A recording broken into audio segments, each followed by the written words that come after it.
Hello and welcome to On the Kerbs. I'm your host, Team BRIT Daily. Joining me this week is another member of Team BRIT's rookies, Chris Overend. We caught up recently and had a lengthy but fascinating chat about how his disability has impacted his life, how he ended up joining Team BRIT, what getting into motor racing means to him, and plenty more. So without any further ado, let's get straight into it, and I hope you enjoy our conversation.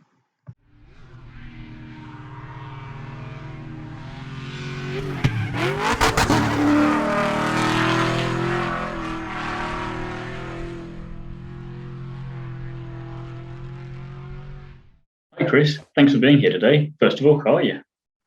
I'm very good. I'm tired. I've had a long week. I say I've had a long week. I've had 3 days at work, but it's been one of those kind of long weeks. I think everybody has felt like it's been a long week. Well, it's the weekend now, so we can get back onto the important stuff. Absolutely. That's the one gift, I suppose, that we've had this year is we've had our first week of the year has been a short week. Yeah, definitely. And you are one of the latest additions to the Team BRIT team, and obviously they're the all-disabled racing team. So the first question is going to be, can you tell us a bit about what your disability is and how it impacts you? Yeah, of course. So I was born with developmental dysplasia of the hips. So when I was a baby, basically, I came out and my feet were pointing like that. And I had a surgery when I was a baby, when I was about 3 months old, and they effectively sliced me open inside the hips, and they rotated the hips back in so that my feet were pointing in the right direction. Right. And I I had a relatively normal childhood, to be honest with you. I fell over a lot, like I fell over a hell of a lot. So when I was 12 years old, I fell over and I broke both my wrists. Oof. And a year to the day after that, and I literally mean a year to the day, I fell over and broke my left wrist again. You must have quite resilience to that now, surely. Don't. And then a year after that, I fell over again, but this time I turned my left ankle over and I broke my elbow. Oof. I was going to say, you're not liking the arms at the moment, are you, on that one? Oh, don't. I haven't even finished yet. And then 2 years after that, I was playing basketball because I used to be a centre. So I'm 6'3", so I was quite tall, although I'm shorter now than I used to be. And I was practicing with one of the point guards who was really quick, and he basically juked me. And I went up and I went to come back down. And as I've come down, I've turned my left ankle over and I tore all of my ligaments in my left ankle, which was really painful, and it left me in a cast. I can imagine. And then, to be honest with you, after that, so that was when I was about 18, I didn't do as much sports as I did when I was younger. I still like to ski. That was something that I adore, and I still really, really miss more than anything else is being up in that air and, the quiet and beauty of it all. And so it's just quite a nice freeing feeling when you're going skiing, isn't it? It's just kind of... It is, because you're just going down a hill. All you can hear is that, that farting sound of fresh snow and the fresh air and the beauty of it all around you. But it's funny because the skiing was what led me to discover that something was still wrong with me. And I was 23 and I'd gone skiing with my godparents, which my mum and dad had tried to stop me doing my whole life because they were lunatics. They would go down black runs. My mum and dad, when we were younger, we'd go down green runs and take it really, really easy. But I was a bit of an adrenaline junkie. I've always been a bit of an adrenaline junkie. And I'd never had a massage in my life. Have you ever had a full body massage, Timo? I have, yes. It's more common nowadays, but like 20 years ago or 18 years ago, it wasn't that common for someone like me to have it anyway. And at the chalet we were staying, the option was there to have it. And I was like, do you know, I've never had one. I've always had a really bad back. It'd be lovely to see what that might especially after some skiing, it's going to feel extra. You'd think it'd feel extra great after that. Well, yeah, you'd hope so. But it did feel amazing. And then the following day, so we were in Overend and we went over into Switzerland. So we went up a mountain, down a mountain, up a mountain, down a mountain. And as we got to the end, we went to have lunch and I bent over to undo one of my ski boots. And when I bent over, something in my back went in a really, really big way. and it left me kind of immobilized for a couple of hours. Ooh. And I had, fortunately, can't make it up, we had a chiropractor on holiday with us, and Convenient. she was no joke straddling me, on top of me in the middle of this après ski bar with like 100 people around me, trying to give me treatment to try and get my back to release so that I could move, basically, because it was awful. And we managed to get me sorted, so I was able to get back on a ski lift, and then it took an awful long time to get back down to where we were going. So not the memorable day you wanted in that regard. No, but that was the last time I ever skied, because I couldn't ski for the rest of the trip. We came back to the UK, and the chiropractor said to me, look, I'm going to give you my friend's number. She's a really good chiropractor in your area. Go and see her. And I saw her for about 8 months, and chiropractors are expensive, Timo. I spent a fortune getting my back sorted, and every week she would sort my back out, and then a week later my back would be back to being awful again. And eventually she said, look, I don't want to work with you anymore, because I think you've got something seriously wrong with your pelvis. And so if it's not lasting for more than a week, the chances are there's something else going on there. Yeah, but I've had this my whole life, Timo. So I've just learned to deal with having a bad back. I thought everybody struggled to run. I thought everybody had a back. So it's just normalized for you. You had no reason to think there's something else to it. Yeah, exactly. And she said, go and see an orthopedic surgeon. So I spoke to my GP, and we did. And I went to see an orthopedic surgeon at the Elective Orthopedic Centre in Epsom. And I saw a really high up guy, and they took me for x-rays, they did MRIs, and he said, right, you better come in and you better sit down. And kind of my dad was there with me, and I was like, that doesn't sound very good. And he said it very plainly to me, which I really appreciated. He was like, Chris, I'm afraid your hips are a ticking time bomb. And he showed me an x-ray of my hips, and what had happened was, on my left side, my femur hadn't developed properly at the hip. Right. And the ball hadn't developed properly either. So rather than it being like a big chunky round, spherical ball, it's more of a stump, and it had grown 90 degrees out of the socket. So my hip was partially dislocated. See how that could be an issue, for most of my life. And he then showed me the x-ray of my right hip, and said, and as you're going through puberty, what they think had happened was my femoral artery had got pinched, and that had stopped the femur from developing properly. Right. And I've got very shallow hips, Timo. So rather than having like a nice, cup for the ball to sit in, I've got like a very, very shallow socket like that. And essentially the only thing that was keeping my hips in my body was my bottom muscles, basically. And because I'd done a lot of sport, that was what had actually kept me together. But my doctor said, like, that's it. That's not sustainable though. Yeah, he said right away, he said, no sports, no skiing, no walking fast, no going up ladders. Basically said you need to live a very sedentary life, because you're in a very precarious situation. So I did what everybody does in my situation. I totally ignored him, and I carried on with my life. And at the time, I was working as a photographic assistant in London. Okay. And I'd done that for about 4 or 5 years since leaving education. And I'd worked my ass off, man. Like, I really did work my ass off to work my way up. And I was going to the station one morning, and I felt something weird happen in my left leg. And basically my hip came out the socket, and I felt it basically pushing on the outside of my arse, basically. And in the street, I had to try and push it back in. And that was the first time it ever dislocated. And I think part of the reason it dislocated was because I stopped all of the sports. So I stopped having strong muscles in my groin and in my arse. So I keep saying arse, I should say my bottom. It's fine. You can get away with that on this podcast. I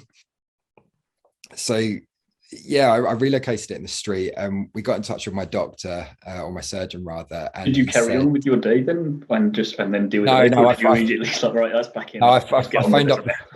Yeah, and I phoned up the photographer I was assisting because we were actually shooting Gordon Ramsay that day, and I explained to her what had happened because she already knew that I'd had this diagnosis, and she was really understanding, and we arranged someone to replace me. So the job went ahead. Yeah. Obviously, I missed out on meeting Gordon at that day, but it was really traumatizing, because I was 24 at the time, basically, and we saw the surgeon, and the surgeon kind of went, I was hoping that wasn't going to happen for a while. There's probably two of you that wanted that to not happen for a while. Exactly. He said, let's try and buy you some time. So he suggested a surgery, but he said it's quite an extreme surgery, Chris, and the recovery time is anywhere up to 6 months. So what do you want to do? And I kind of went, well, I can't carry on like this. We've got to try something to keep me going. So I found someone to take my room. So I was living with had a flatmate at the time, and I moved back home, and I had the procedure in it was January 2007.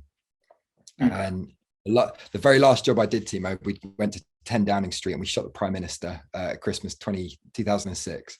And that was a real honor because I had to be vetted by MI6 like a month in advance. I couldn't tell anyone that it was happening, Timo. I couldn't tell my parents, tell anyone. So we did that. And it was a memorable way to round things off, at least on that front. Well, it was a nice way to round things off. But 2 weeks after that, I was in the orthopedic centre in Epsom, being cut up basically, and Mr. Field did what's called a derotation osteotomy. So they severed my femur, near the top of the head, and they rotated what was left of the hip back into the socket, and then reinforced it with titanium rods, screws, and bolts and everything. It was horrific. I remember waking up from the procedure and they'd give me a spinal epidural, so I was completely paralyzed from here down for about 3 days, and I had no bladder function for about a week, and my tummy just started getting bigger and bigger and bigger because I just couldn't physically, push to go to the toilet. And that, I remember that part of the whole thing being the most traumatizing, let alone the fact that I couldn't put any weight on my leg. And I remember having a real dislike for the physios, because the physios every day would come and see me and go, right, come on, let's get you out of bed. And they just put you through pain. And, part of the process of healing a surgery like that is it's important that the bones are smashed together so that they heal, basically, so that the new calcium can form new bone. And I went home after, I think it was 10 days I spent in hospital. Probably felt like longer, I imagine. Say that again?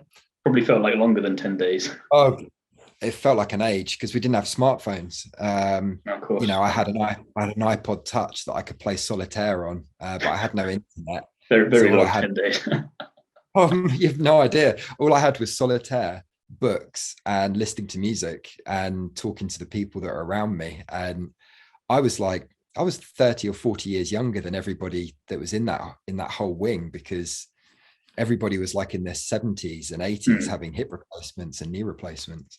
And I went home and I spent, I was basically bedbound for a long time, and I had morphine, and I played a lot of MMOs, made lots of friends online, and kind of just sort of settled into recovering. And a couple of months into the recovery, some friends had come to visit me, and we were basically we'd gone outside because I barely left the house. I barely left my room for 2 months. And as we were taking my shoes off, and it's one of those decisions that obviously I look back now because it changed my life forever, but you can't believe that just taking a pair of shoes off would have such a big impact. But we took off my shoe from my operated foot, and then as they helped me take off my shoe from my good leg, my foot got caught on the edge of the sole, and I was standing, and this is the stupid decision I made, on 2 crutches. And as that happened, it spun me around because I couldn't put any weight on my left leg. And as it did, I spun round on my knee, and I unknowingly tore my ACL. And On I was top on of morphine everything else. on top of everything else. So I was on morphine at the time, so I couldn't really feel all that much. I mean, I was still getting the break pain, but it was about 4 months later, when I was still bedbound, still completely unable to put any weight on my left leg, that we'd gone to see the doctor, and the doctor said, there's something not right here. Your bones should have healed by now. And I had a screw just above my knee going into the femur, and it had pushed some of the bone out. So I had a bone splinter sticking out into my muscle that was rubbing against it. And they thought, well, maybe it's that bone splinter. So they took me into surgery, and they took the screw out and sent me home and said, right, let's see how you get on with that. And what that meant for me was, well, I had nothing to hold the rod in at the bottom anymore. It meant the rod could basically twist like that. And I'm not a medical expert, but that doesn't sound like it should be doing that. I don't care what the doctor said, because the doctor said there's no way you can feel it, but I swear I could feel the brake pivoting on that metal rod, or titanium rod. And it then took another couple of months for them to go, okay, maybe you might have done something to your knee. Let's do a scan of your knee. And they scanned it, and they said, yeah, you've torn your ACL. So their plan was, okay, we need to redo the surgery because the bone is not knitting together. We can see that from the x-rays. So what we'll do, we'll get you in and we'll fix your knee. So we'll do an ACL reconstruction, and we'll redo the whole osteotomy. And I woke up from the procedure, and they had done my hip, but they hadn't fixed my knee. So when I had gone into the procedure, in this story, can you? Yeah. Well, I feel very lucky now, Timo. That's the thing. I feel a very lucky guy now, but at the time maybe a little bit different. At the time, I felt completely cursed, because they had gone to re-ream my bones. So they'd taken all the metalwork out. My leg is fully open, and they realized that they didn't have the right reaming tool, because the titanium rod had made the hole bigger in my femur. And they had to wait for another tool from another hospital from the other side of London. Of course, yeah. And all the while, I'm open on an operating table, losing blood. So when I came to, I was expecting to see some stitches on my knee, and I couldn't see anything. And they've done a really good job there. You can barely tell they've done anything. Yeah, I know. I was like, wow, look at this. Yeah, that's what happened. So they hadn't been able to do my knee. And of course, my heart sunk straight away, because I was like, well, how am I going to be able to weight bear? Is this break ever going to heal? And by that time, Timo, it had been nearly 9 months since I'd actually been able to weight bear on my left leg. And my left leg by this time was as skinny as my arm was. And by that time, I had literally no function in my left leg. So to move, I had to physically pick up my left leg and walk it around. And we used to call it my narcoleptic leg, because you lift it up and it would just go dunk like that, which I found weirdly amusing. Well, you got to find the funny side at that point, because otherwise, what's the alternative? I've always seen the funny side of things. So it then took another couple of months before there was space for me to have the knee reconstruction, and eventually I did.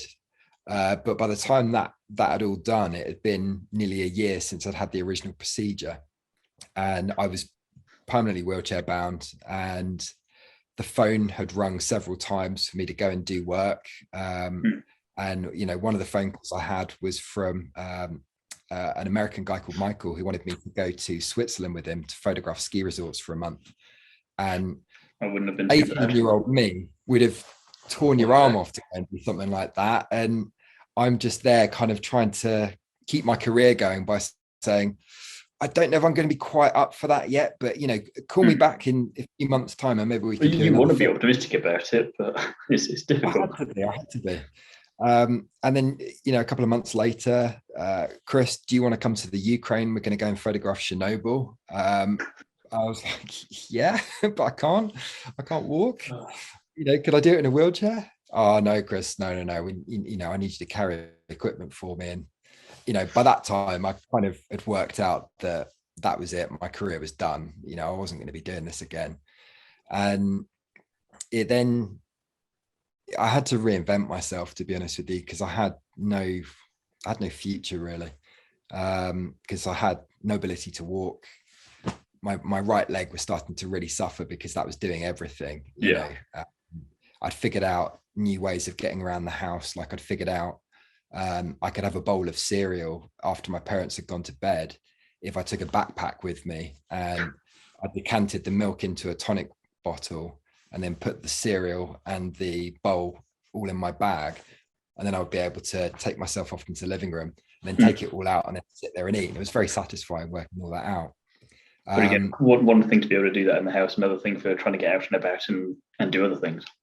Yeah, I mean, I shot a few jobs from my wheelchair. So I did an advertising campaign for a watch designer from my wheelchair, which was really satisfying to do it, because it gave me the confidence to realize that my life wasn't over. It's just I'm gonna have especially after all that time where you've had all these nice offers coming your way and you've not been able to do anything about it. It's nice to finally be able to say, okay, it's not all doom and gloom.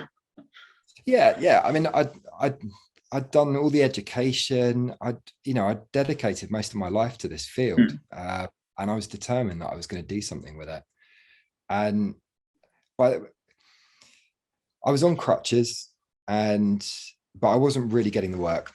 I really wasn't getting the work. But it is what it is. About 4 or 5 months later, a friend of mine, funny enough, the person that took my room, had said that the university that he was working at teaching photography was looking for a technical instructor.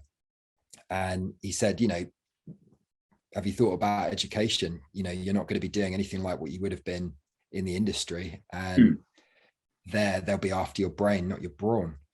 And I just thought, I've got to do something with my life. So you've got all the knowledge up there. You can at least use that in some way then. I can share it. Yeah, exactly. So I went for the interview and I just threw absolutely everything into it. I was like, I'm going to get this job. I don't care what happens. And unbelievably, I did get the job. And that's where I've been now for over 12 years. You like the job then? Yeah, the education's great. I would say to anybody that's got a skill or some knowledge, if you've got the opportunity to pass it on to others, I would definitely do it, because it's one of the most rewarding things you can do. I'm sorry, I've just realized that I've gone off on such a mega I find myself it's interesting. So how does it affect me? So I've had all the metal work out. So I had the metal work out about 7 years ago. I've had an arthroscopy on my right hip to try and repair a labral tear and the arthritis that I've got. And I've gone basically on a bit of a bell curve. So learning to walk again. That was the biggest challenge, was actually getting out of the wheelchair and using my left leg to be able to, especially after so long of not being able to use it at all. Imagine that was quite. To go from having a completely limp leg to just being able to weight bear, that was the biggest challenge I've ever gone through. And I managed to beat that. And unfortunately, in that time, my hips have got worse and I've developed a spine condition. So I've got scoliosis that I didn't have when I was a youngster. And from the procedures, my left leg is now about 2.5 inches shorter than my right leg from where the femur is. Right. So I have to wear a raised shoe on my left side, but it still doesn't really help because my knees are now different heights. So I'm always walking with a limp when I am walking. And I've probably had about 15 or 20 different walking sticks. And this is the latest one I've got at the moment. And I'm supposed to have 2 walking sticks, but I find it I find it, I've been using a wheelchair for the last week, basically, that using one walking stick has got some serious problems, basically, because it gives issues with my back, it gives issues with my knees, it gives issues with my wrists and my shoulders and everything. And about 2 years ago, my doctor said to me, why don't you consider using a wheelchair to take some pressure off? And by that time, I'd already started to play wheelchair tennis, and I'd already. So it wasn't a completely out of the blue idea then. It wasn't a completely out of the blue idea. I've been playing wheelchair tennis for a couple of years, and a lot of the players that I was with were like, why don't you have a wheelchair, Chris? You'd find it so much easier to get around at these tournaments because there's such, you have such a long walk basically from the courts to the clubhouse. And I just never considered it. I was like, I'd got out of a wheelchair and I was determined to stay out of one. And I never thought of, I just never thought of a wheelchair as something that would actually be liberating. I'd always thought of it as a prison when I was younger. Again, as well, like before you were so focused on getting the leg back to relative normal function that you weren't going to think of the thing that you're stuck in as being what was going to like solve it and make it easier. So yeah. But my relationship with the wheelchair is a complicated one now because I some days I loathe having to use it because it is very restricting. But other days I'm super grateful that I've got it. This week, for example, has been a godsend to have it because I've had some awful nights. I manage things nowadays. I was on morphine for many years, and I was at the point of being a morphine addict because I was on patches. And when I was in one of my surgeries, I remember being in the PACU unit, and one of the nurses there, Wendy, had said to me, next time you see your GP, ask about the pain clinic, because these patches that you're on, they're not meant for people to be on for a long time. We normally give patches to people that are dying of cancer. This is not something that you should learn to live with. And I was well up for getting off of them because I was turning into a junkie basically, because the pain relief was amazing because I couldn't feel any of the issues. But I was having to change the patches every 4 days instead of every 5 because the patch was starting to wear off, and then I was starting to get all scratchy and get hardcore withdrawal symptoms. And we learned a lot about guided meditation, mindfulness, and I learned a lot about how chronic pain affects the body and then how better to control it and manage it. And I was able to come off of the patches, and that was like 4 or 5 years ago now. So now it's a bit different because everything's unfiltered. I can feel absolutely everything. But at the same time, it's good because I feel much better able now to manage my so you've had time to get used to everything a bit more than before, and just kind of there's what's the lack of a choice. You just got to get on with it in a way. Yeah, I've always been a just get on with it kind of person, and I think the patches lulled me into a full sense of security of what I could do with my body. And I was coming home from work in the evenings and I was falling asleep and I was very irritable, and I couldn't have been that pleasant to be around for a couple of years. And I credit my wife because she's an incredible woman. She really is. And she stood by me this whole time. And I wouldn't be able to do anything without her. Sorry, getting mushy. No, I'm just intrigued now as to how you got from all of that to, because again, saying about the photography and the teaching, then just like, where did the motorsport come in? How, like, were you always interested in it or what? Because like, I'm intrigued.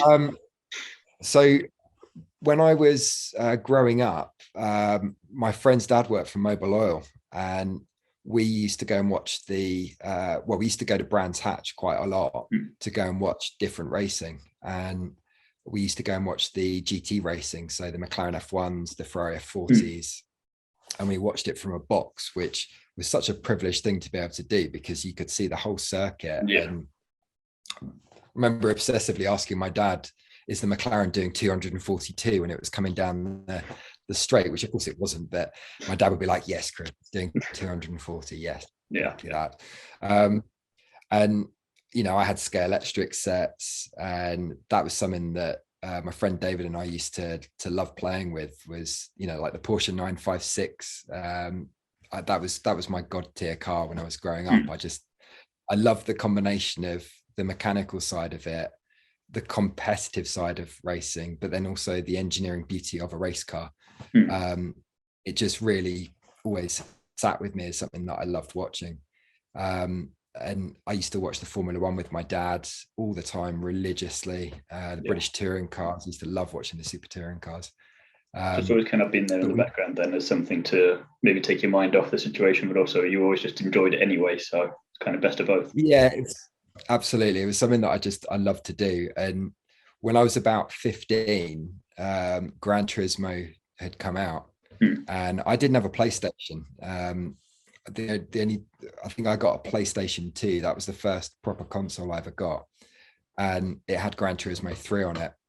And for my birthday, my parents had bought me a Logitech Driving Force GT, which was this plastic wheel that was about this big, that was blue, and you had to put it in between your legs, and then you had this really rudimentary plastic throttle.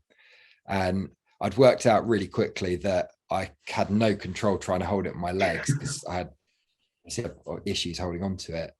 And I ended up figuring out that if I got an ironing board, and I basically got the ironing board to be pretty much about 3 foot off or 2.5 foot off the ground, I could sit on the floor with cushions on my back, and then I could set the pedals up so that I could actually feel like I was driving in a cockpit. And I remember my dad coming in and seeing me doing it one day and just laughing at me and going, "Why don't we build you something, Chris? Why don't we make something out of wood that you've actually got something that you can just slide over you?" And he did. He built me this very simple rig to attach it to. And then, to be honest with you, I was a bit of a loner at school. I really was. I come home from school and all I did was drive. And in my mind, I wanted to be a racing driver. I'd wanted to do it since I was like 12 years old, because a couple of the guys that I went to school with were go-karting against Lewis Hamilton. And that was just after Lewis Hamilton had been signed by McLaren. And there was all this big fanfare about it. But I think retrospectively looking back, my mum obviously knew what was wrong with me. And she didn't want me to go into motorsport. She didn't want me to go racing because she was afraid of me getting hurt. And fun enough, when I first started off with Team BRIT, the hashtag we used was "Don't tell mum," because I legitimately didn't tell my mum for months. It was a big secret between me and my dad, and we were really. I imagine that was interesting to try and keep quiet, was it? He didn't do a very good job of keeping it quiet, to be honest with you. But my mum was surprisingly okay with it. But she's always worried sick about me, and I think that's a common trait with all mums of racing drivers, though. So at least there's that kind of solace to take away from that one. Yeah. I appreciate it. I do appreciate it. I'm an only child as well, so that they haven't got any spares. I'm it. Yeah, I get that. And I suppose I did a few go-karting days. Like I did a go-karting endurance event with my mum's work at Daytona Sandown, which was, I think it was a 45-minute race, and I ended up winning it for our team. Oh, nice. And I got a real taste of it then. And I remember begging my parents, "Please let me get a go-kart. I really want to go and do this." No, I'm not paying for it. If you want to go racing, you need to go and get a job and pay for it for yourself. And of course, we just didn't have the money. We're not a wealthy family, so it's the curse of motorsport. That one, everyone wants to do it, but it costs an absolute fortune, unfortunately. Absolutely. So how did you learn about Team BRIT then? Oh, well, quite a while later. Yeah, crikey, I only learned about Team BRIT about 14, 15 months ago. So when lockdown was looking like it was going to happen, so in March 2020, whenever that was, I phoned up my wife and I said, "Look, we're looking like this is going to happen. Do you mind if I get a sim rig for home?" And I really kind of pitched it to her as, we're going to be at home for quite a few months and I haven't done it for such a long time. It'd be really nice to see if I could actually do it. And I bought just a basic setup with a wheel stand that basically went on the floor and you put the thing between your legs. And I did it, but I wasn't that great at it. Like I remember being a kid and being like lethally fast, and I just wasn't quick at all. And I couldn't brake because I had no strength in my left leg, Timo. So Yeah. I'd got used to left foot braking, and after about half an hour, I just couldn't use my left leg for braking anymore, and I got really disheartened with it, and my back was really hurting. And I said to my wife, like, do you mind if I get a proper rig so that it will support my back and my hips better? And that's the rig that you can see there, Okay, yeah. which is the Sparker rig. And I got it, I used it for a while, and sure enough, I was still having the same problems. But I've managed to somehow sell it to the missus that we could spend a load of money on something silly. But it then just got pushed to the side and it started to gather dust. And I got really sad, and I started to look at selling it all. And I think one evening I started going onto the internet and kind of looking at hand controls and started to see if anyone had developed hand controls for sim racing. And there were a few parents that had actually built hand controls for their kids, but they weren't really commercial. But nothing in the mainstream, no. There wasn't really anything. And I came across the video of the Aston Martin GT4 of Team BRIT showing their hand controls, and they had a picture of my rim, and it wasn't my rim, it looked like my rim. And I kind of thought, oh, what's this about? I wonder if they could do something. So I phoned up the workshop, and I spoke to Al, and I had a really nice chat with him on the phone, and said, look, I've got this issue, and I really want to look into hand controls for my sim. I've noticed you've got a Fanatec wheel on your website. I've got a Fanatec wheel. Do you think it could be modified? And this was just as the first lockdown was lifted, so we were able to go outside. And Al said, why don't you come down to the workshop and visit us and bring your wheel with you? So I did, and I was like, oh my God, I'm actually going to go to a race team. Went and saw Al, and he gave me a tour of the facilities, and he showed me their simulator, and he set me up at Le Mans, and he said, go on, you have a go with that. I'm going to go and do something for a while. And he left me on there for about an hour. And I found it really challenging, but I was doing only a few seconds slower than what I thought I would be able to do with the hand controls. And I've been doing it before. It's not a bad start, that. Well, this is quite hopeful. One of the things I really liked about it is I can give 100% brake pressure with my left hand. Very consistent. So the issue you're having is automatically it's there. It's just a matter of getting used to it. Absolutely gone. And I kind of thought, wow, this is really cool. So I showed him my wheel. Al looked at it and went, well, that's a piece of shit, Chris. And I kind of went, what do you mean? He went, well, you've got the basic wheel. This is the wheel that you need to get. And he showed me a picture of it, and he said, you need to get the advanced paddle module. And I tallied it all up, and it was about the same money as what I'd spent on my entire rig just to buy the steering wheel. And I freaked out. That's getting harder to justify then. It was getting hard to justify. And I'll be honest with you, I kept looking out for secondhand ones on eBay. And I remember seeing one that I thought, oh, that's perfect. And I waited until I got home to bid on it, and it had already gone. And we then, the summer ended. I started teaching again in September, and then we went into lockdown again, and I was teaching through the computer. There's no time for it. It was a very, very stressful time, and I just didn't have any time whatsoever to be doing sim racing. I really didn't. And we got through the year. And I saw an email from Team BRIT saying, do you fancy coming and driving a race car at one of our academy days? And I phoned my missus, and I was like, do you mind if I book this? It's going to cost about the same as the steering wheel just for that day. And she was like, oh, go on then, you've had a hard year. So I booked up, and it was the most incredible day, because I couldn't get the form to work. I kept hitting submit, and it kept erroring. And I ended up, I freaked out, because I was like, oh no, I'm not going to miss out, because they've got very limited spaces on it. Yeah. So I phoned up I looked through the directory and I was like, right, who should I speak to? Okay, Dave, let's speak to Dave. Yeah. So I phoned up Dave Player, who's the owner of the team. Yes, it's the boss. And I had a chat with him and he went, oh, that's not good, Chris. Just send me a screenshot of your thing and I'll get it booked in for you.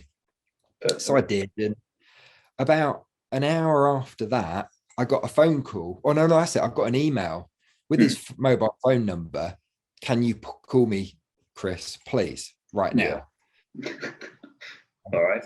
It was quiet at work. There wasn't much going on. So I kind of picked up the phone and wheeled myself outside. And within that conversation, that was an hour long, I think I had with Dave, my driving academy experience had gone from being an experience to, Chris, have you ever considered a career in motorsport?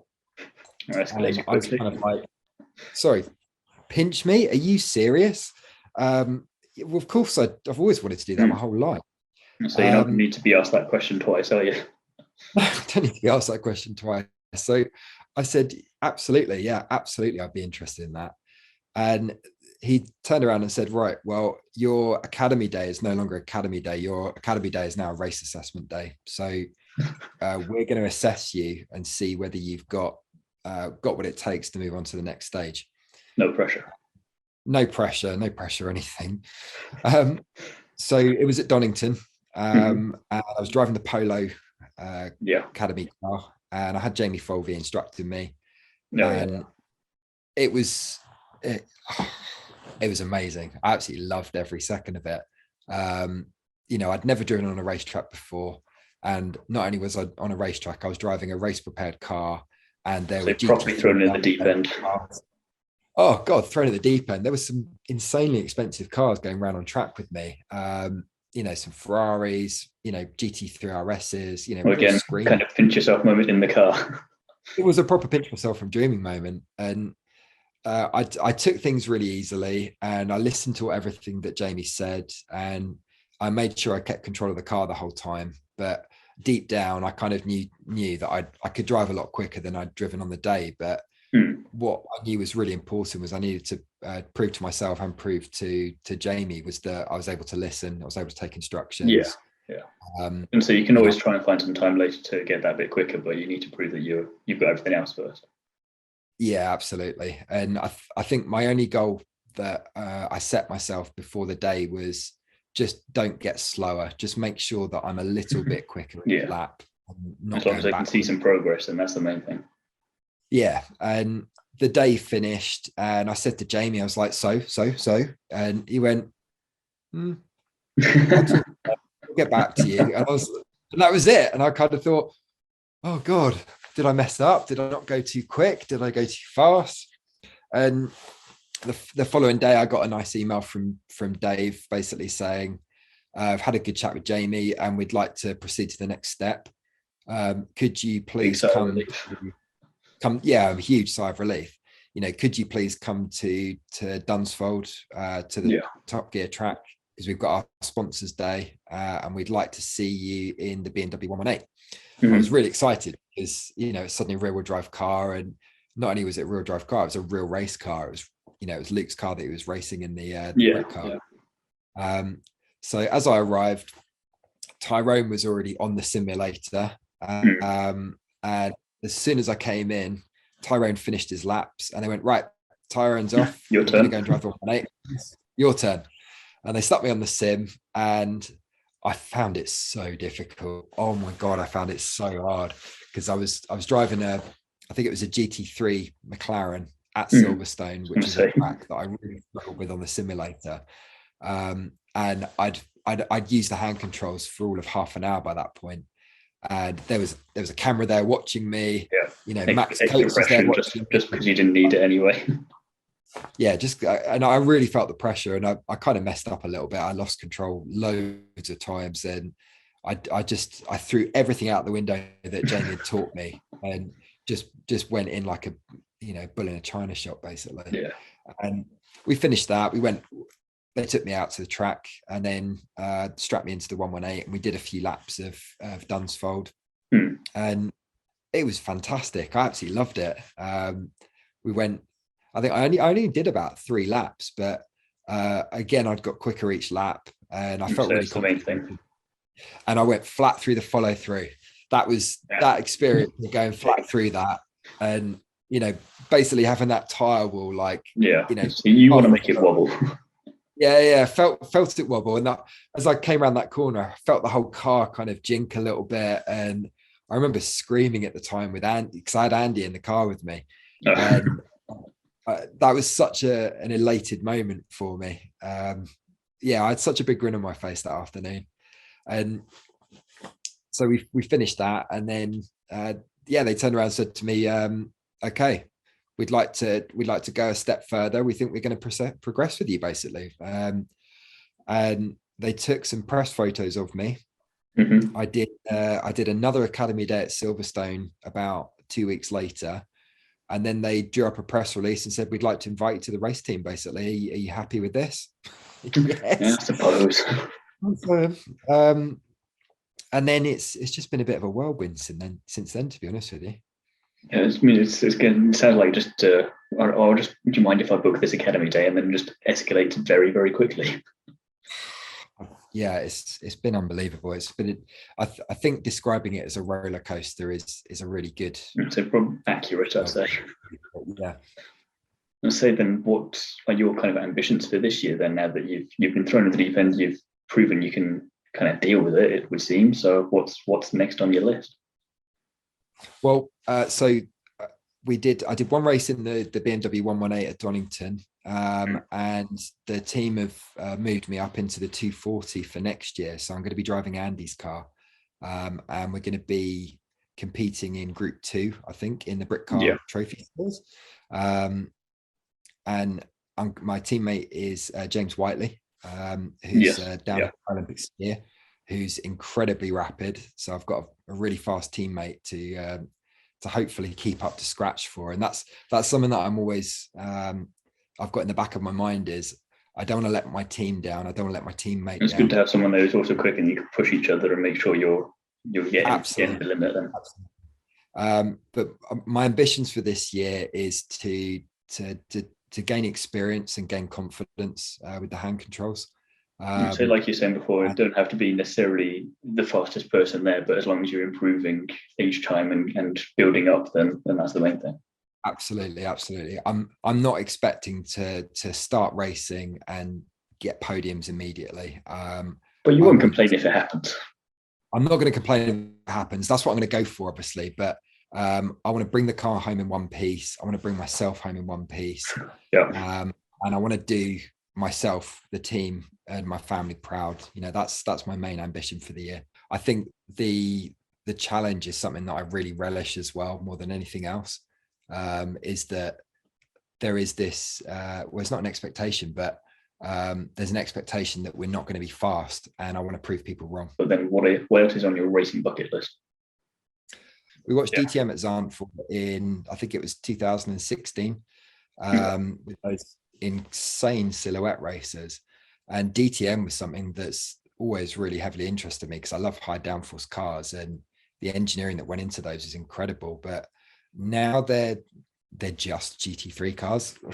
Can't really say that, can I? You just did. No, my racing, I suppose I did. My racing bucket list, I suppose, obviously the 24-hour Le Mans is up there at number one.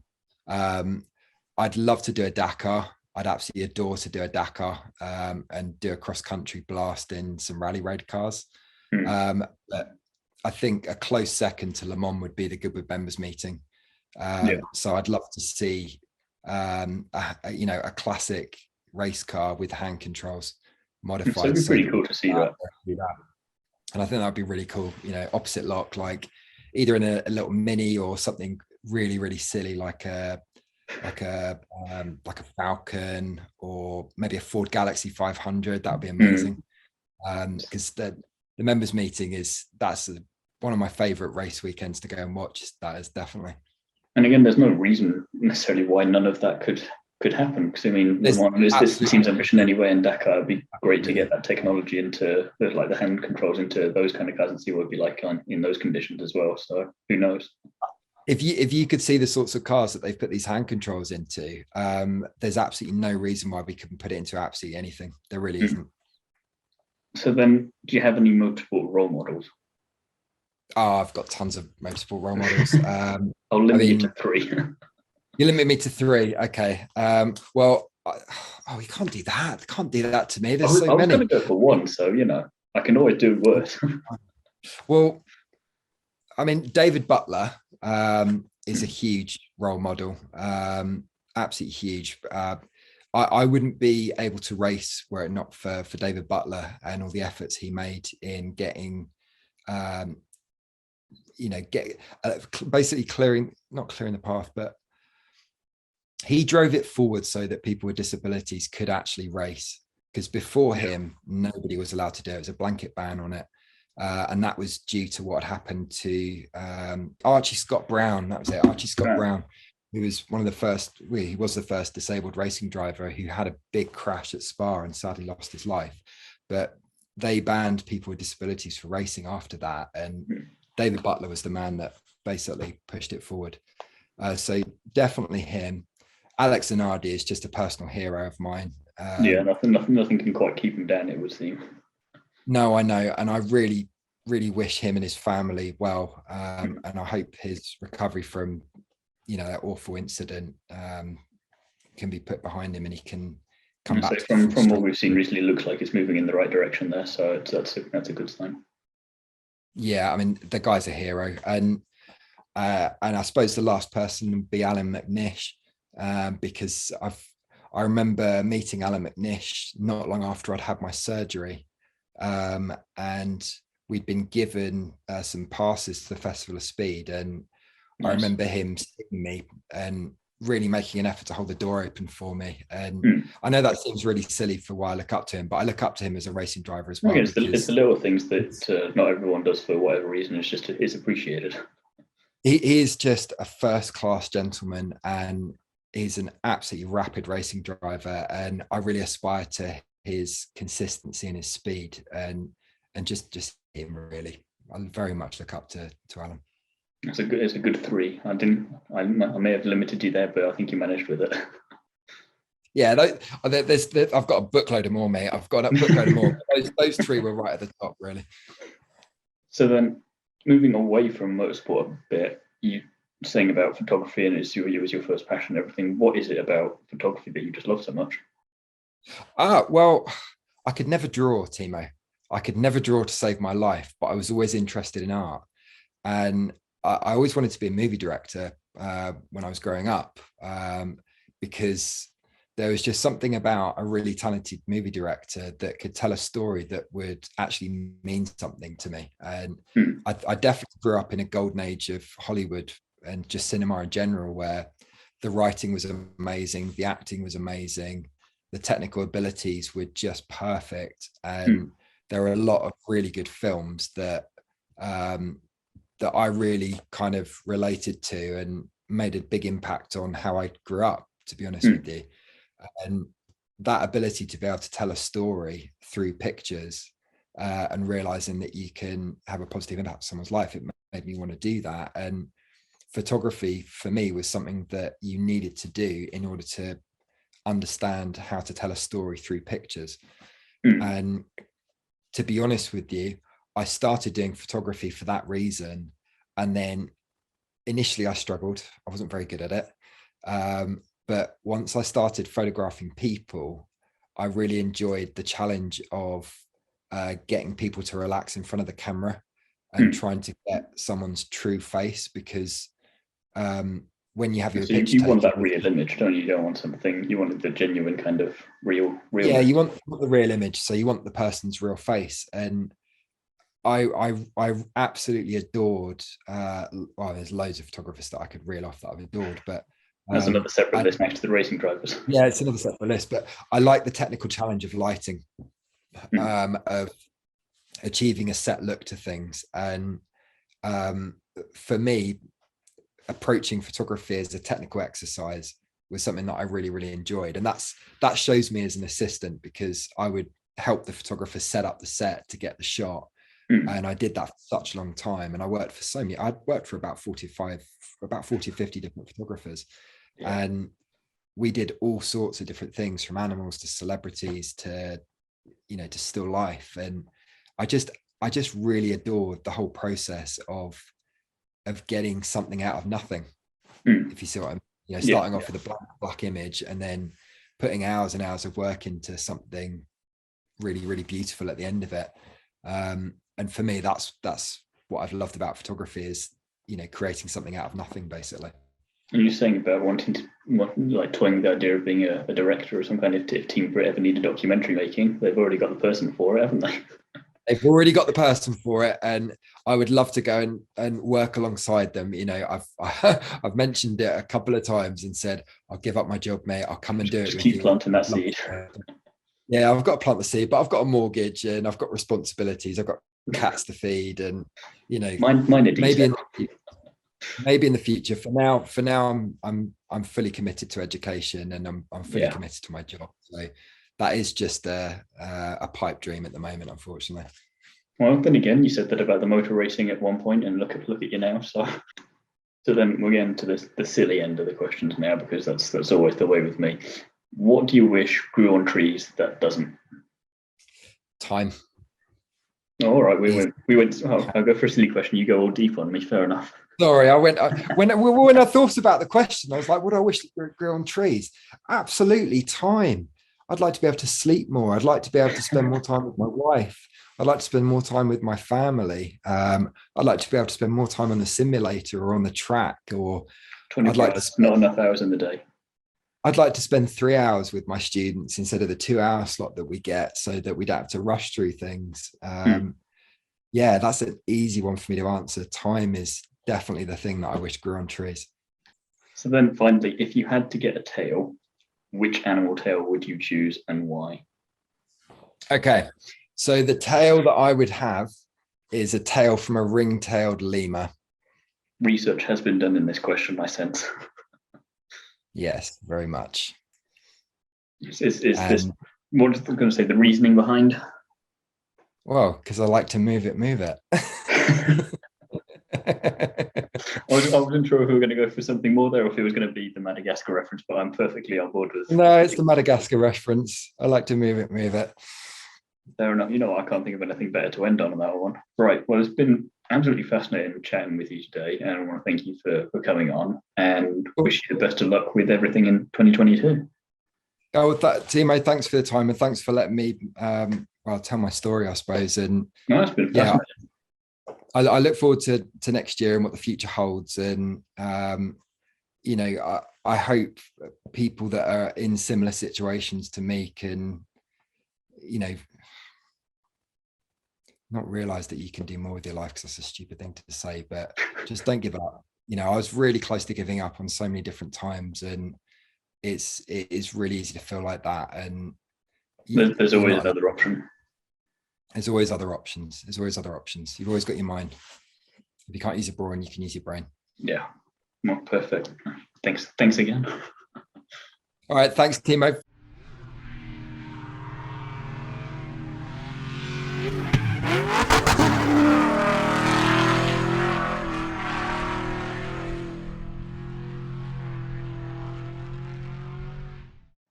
Thanks again to Chris for coming onto the Kerbs with me, and I wish him the best of luck for the 2022 season. Join me again soon when I'll be chatting to another famous face from the world of motorsport. In the meantime, don't forget to like, comment and subscribe, and check out the other videos on the On the Kerbs YouTube channel. Away from YouTube, you can follow me over on Instagram at t.elbers.daily.drivetribe.